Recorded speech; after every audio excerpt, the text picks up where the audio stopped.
Hello everyone, welcome back to my channel. That is, if you have been here before. If you have not, hello. I had to chase the light today because I got a little bit later of a start than I wanted.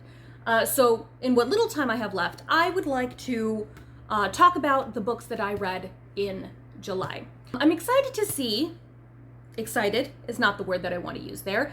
I'm interested. I am interested to see how long this video ends up being because I only have 1 month's worth of books to talk about instead of 3, but I can go on a bit. So I suppose in the interest of not wasting any more time, let's just go ahead and get right in it. The week of my birthday, I did do a Neil Gaiman reading vlog, so I'm not going to discuss those books at length. I did read 4, and as a reminder, here they are, right here, so I'm not, again, going to really discuss these books, but I did want to mention that I read these in the 3rd week of July. So in addition to those 4 books, I also read, Monkey Beach by Eden Robinson. Monkey Beach begins as Lisa Marie Hill, who is a Haisla native and lives at Kitimat, a reservation north of Vancouver, Canada, learns that her brother Jimmy is lost at sea. She is the sole narrator, and so you're in her head a lot. At home as a youth, and as she gets older, and while she is on her way to the place where Jimmy was last seen, which is a solo trip that she takes by speedboat. You get to see her thoughts and perceptions of the people in her life, both as a child and as an adult. Things that she didn't necessarily see or get or understand about the relationships between the adults in her life. It touches on topics like residential schools and sexual assault, and then also living on a reservation and traditions, family traditions, cultural traditions that are maintained. It's definitely non-linear. The order was at times very strange and confusing. Upon completing it, I definitely get it, and I appreciate why it was done in that way, but sometimes it was a little difficult to follow. The ending was sudden and in media res.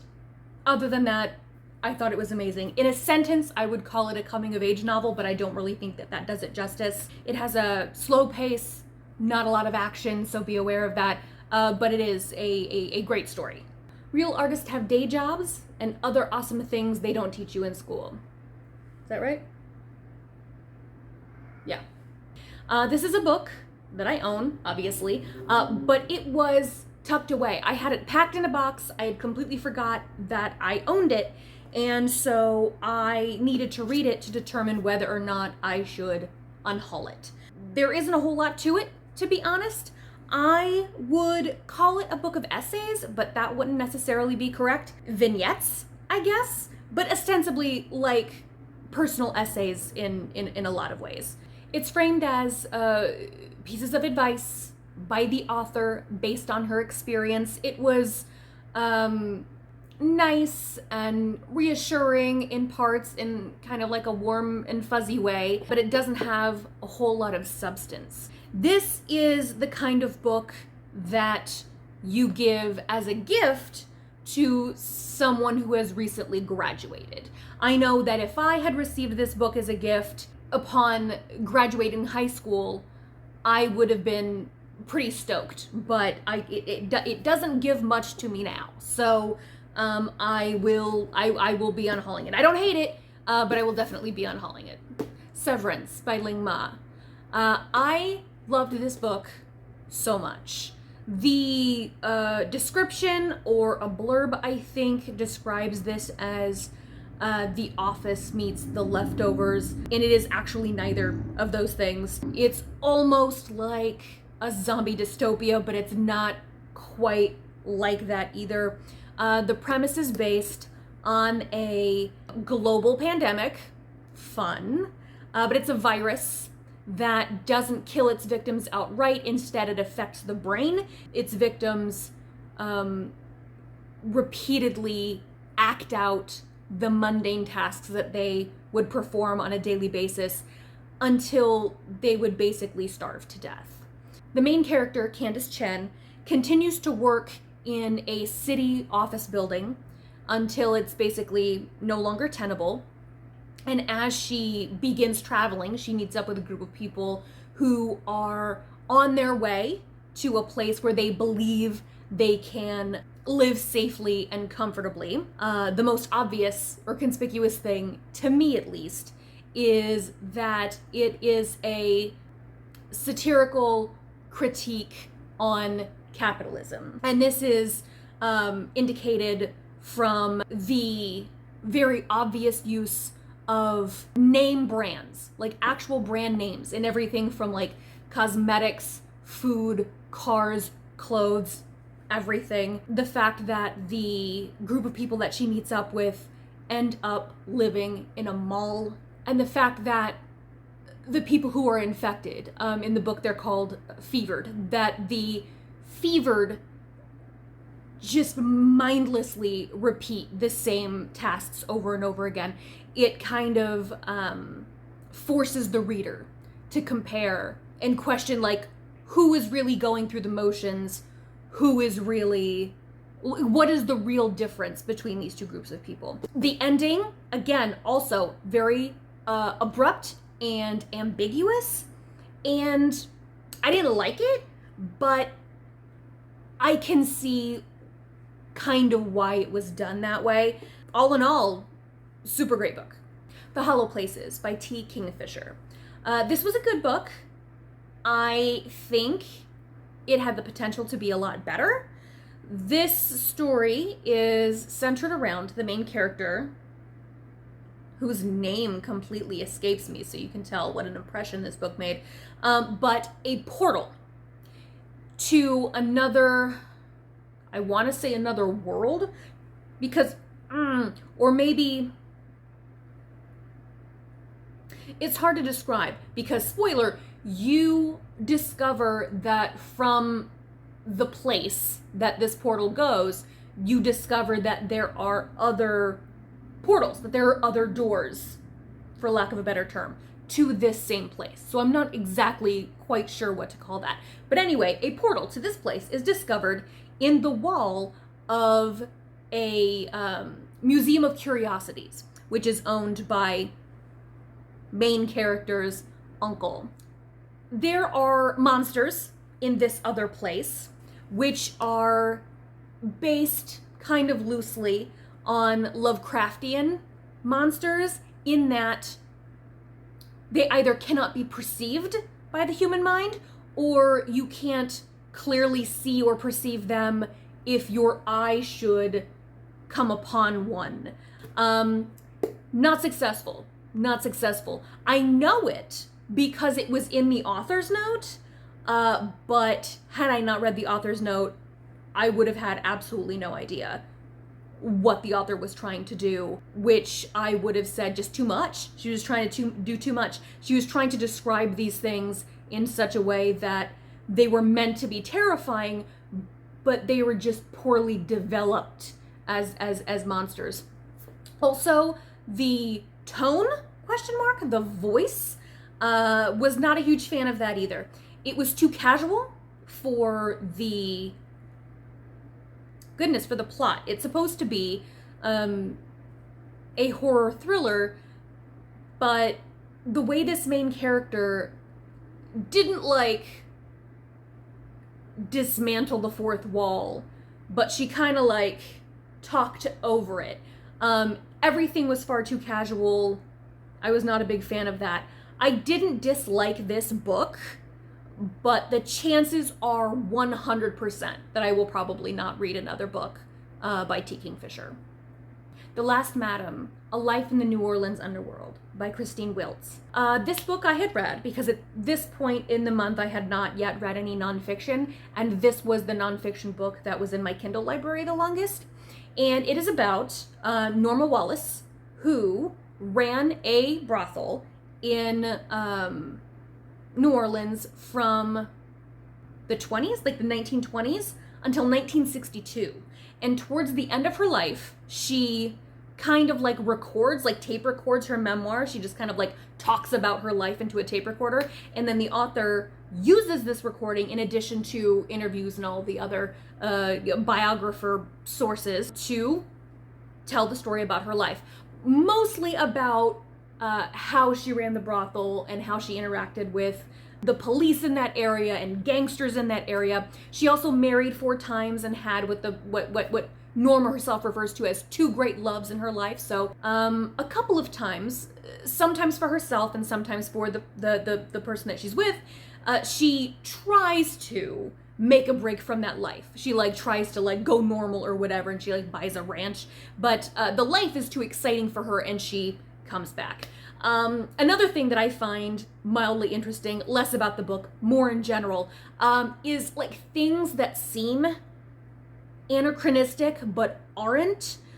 This could just be me, but when you think about a brothel in New Orleans or anywhere, you tend to associate that in your head with a particular like time period, a more like turn of the century sort of thing, like in the way that you find out when like Victorian England and the murders of Jack the Ripper are occurring at the same time as what we consider to be the Wild West, and happened like, and the crimes of Jack the Ripper happen 50 years after the gold rush.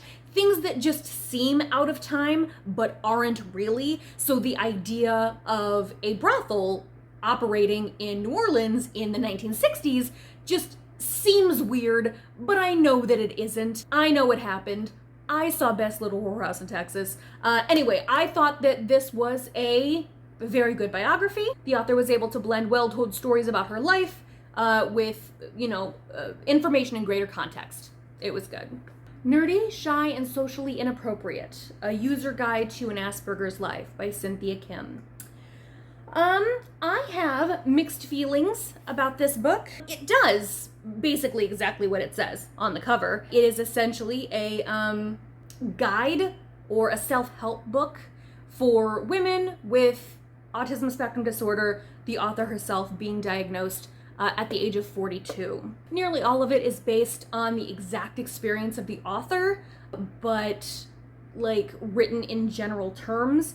She does own that ASD is a very unique experience. She also says that a lot of the book is composed of blog entries, like entries from her blog that she kind of re-edited to fit the frame of the book. It took me longer than I expected to read this book, not necessarily because of the book itself. To be quite honest, I was distracted by how she would go all in on Asperger's as an identity, someone who would go so hard using that word as a brand.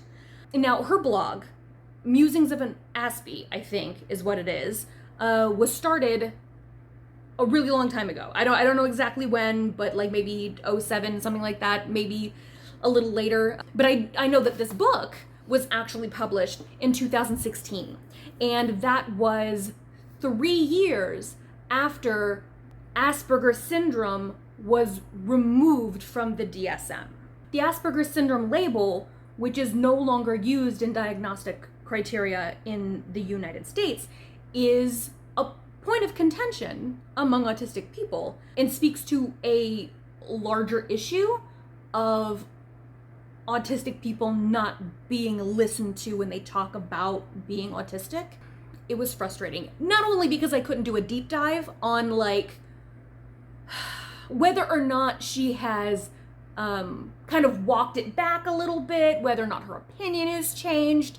The weird thing is that Cynthia Kim, aside from her blog, which is still up, I don't know if she contributes to it anymore, but I do know that it is freely used not only in, the posts themselves, but also in like the indexing. None of the terminology has been changed, which, okay, I guess. But the author also has no other online presence, which I find kind of strange, especially if you have a blog. Like, she's got no social media, Twitter or Facebook. I think her blog also has a Facebook page, which is also relatively, I mean, for all intents and purposes, inactive. So the experience of reading the book, and I realize that all of this is not directly related to the book, but isn't it though? So I was distracted from reading the book because I had to pause reading to find out more about why would you do this? And unfortunately did not find any sort of satisfactory answer. In any case, I didn't get much out of it as a guide, and there isn't much to it as a memoir, so I can say fairly confidently that I'm not going to be hanging on to this one either. Last but not least. Actually, no, it is both of those things. It is last and it is least. Pet Sematary by Stephen King. Speaking of mixed feelings, I have a complicated opinion about Stephen King and his writing. Most of it can be summarized as, So, most of you have heard. I'm going to assume that most of you have heard of Pet Sematary. You know what Pet Sematary is. I saw the movie as a kid, not obviously the more recent one, but the one from 1989, when I was like 10 or 11. So I knew what this was. I knew what it was going in. It's about a guy, a physician, who takes a job at a hospital at a university in Maine, because of course it's in Maine, and he and his family have to move to a new house, which is right next to a fairly large stretch of a freeway. Also nearby is a cemetery, and then adjacent to that cemetery is a super secret cemetery, the soil of which will bring whatever is buried in it back to life, kind of. This book gets an F for mythologizing and noble savaging the Micmac Indians of that region, who were in the book credited with either like discovering the land or making it magical. I think it's that they were the ones that like recognized the magical properties of that particular area of land. It also gets, I don't know, like a C for its reliance on tropes. Now, I know that most genre fiction relies on tropes. It's the foundation. But the thing is, you have to like do it well, like do it right. Like at the very beginning, you have Judd, who is an elderly man that lives across the freeway. And as soon as they like get out of their car, as soon as Lewis, who is the main character, and his family get out of the car, he comes out and he issues a warning. He's like, I'm gonna do a little bit of foreshadowing for you. You have to be careful on that freeway. Animals, small children could easily die on that stretch of freeway. And then later, that same guy, Judd, assists in making everything worse. Also, the daughter, Ellie, I want to say her name is Ellie, doesn't serve any purpose other than occasionally having prophetic dreams to advance the plot. Did I like this book? No.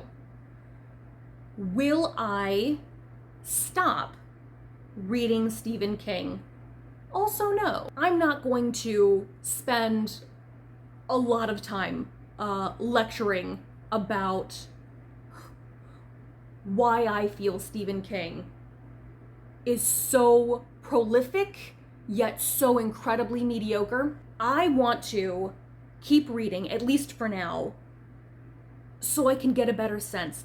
And this is a hill that I will die on, I believe that Stephen King's writing has not changed or developed since the 1970s, and most fans of horror will be better served by finding another author to stan. And I also believe that any other form of media, TV shows, movies, what do they call them? TV miniseries events or whatever, will always be better than the works on which they are based. Fight me. And I will keep reading Stephen King to get it, to understand why that is, why so many people like him, and how such good ideas, how such good premises can go so bad. And with that super spicy take, I will go ahead and end it here. Thank you for hanging out. Please tell me what you were reading in the month of July, and tell me what you think, particularly Severance, which I loved, and Pet Sematary, which I did not. Have you read either of those books? Please tell me what you think. And if you like this video, please like, subscribe, share, tell your friends, tell your family, and I will see you in my next video. Bye.